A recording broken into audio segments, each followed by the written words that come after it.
இன்னைக்கான ஷார்ட்கட் பார்க்கலாம். x equal to 1 + 1/1 + 1/1 + 1/1 + 1/2 எனில் 2x + 7/4 மதிப்பு என்னன்னு கேட்குறாங்க. இந்த சம் இவ்வளோ பெருசாக இருக்கா, ஆனால் இதோட ஷார்ட்கட் தெரிஞ்சிச்சுன்னா டக்குன்னு ஆன்சரை போட்டுடலாம். இப்போ என்ன பண்ணணும்னு பார்க்கலாம். இந்த லாஸ்ட்டு 1/2 இருக்கா, அதை நம்ம 1/2வை 1,2ன்னு எழுதிக்கிறலாம். நெக்ஸ்ட் என்ன பண்ணணும்னா, இந்த சைடில் எத்தனை ஒன்று இருக்குன்னு எண்ணணும். 1 2 3 4 ஒன்று இருக்கா, 4 டேஷ் போட்டுடலாம். 1 2 3 4 டேஷ் போட்டாச்சா.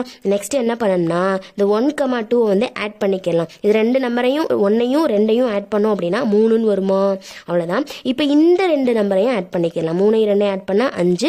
இப்போ இந்த ரெண்டு நம்பர் இது ரெண்டையும் ஆட் பண்ணோம்னா 8. இப்போ இந்த ரெண்டு நம்பர் ஆட் பண்ணோம்னா 13. அவ்வளோதான். இந்த 13 மேலே போட்டுக்கலாம். 13க்கு முன்னாடி என்ன நம்பர் இருக்குது, 8, அதை கீழே போட்டுக்கலாம். 13/8ன்னு வரும்.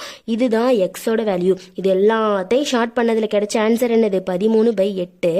எக்ஸோட வேல்யூ கண்டுபிடிச்சாச்சு. இப்போ இந்த எக்ஸோட வேல்யூ தான் என்ன பண்ணணும், இங்கே போய் ஆட் பண்ணி கண்டுபிடிக்கணும். கண்டுபிடிக்கலாமா? எக்ஸோட வேல்யூ 13/8ன்னு கண்டுபிடிச்சி வச்சிருக்கோம். இப்போ இங்கே போய் ஆட் பண்ணலாம். 2 எக்ஸுக்கு பதிலாக 13/8ன்னு போடணும், ப்ளஸ் இந்த 7/4. அவ்வளோதான். இப்போ எல்லாத்தையும் ஷார்ட் பண்ணுவோமா.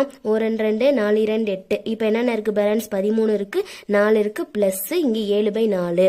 இங்கே அடிமானம் சமமாக இருந்தால் அடுக்குகளை ப்ளஸ் இருக்கிறனால அடிமானம் சமமாக இருந்தால் அடுக்குகளை என்ன பண்ணிக்கலாம், கூட்டிக்கலாம். அப்போ இது ரெண்டையும் கூட்டினோம்னா 20/4 அப்படின்னு வரும். இது ரெண்டையும் அடித்தோம்னா 5ன்னு வரும். 5 20.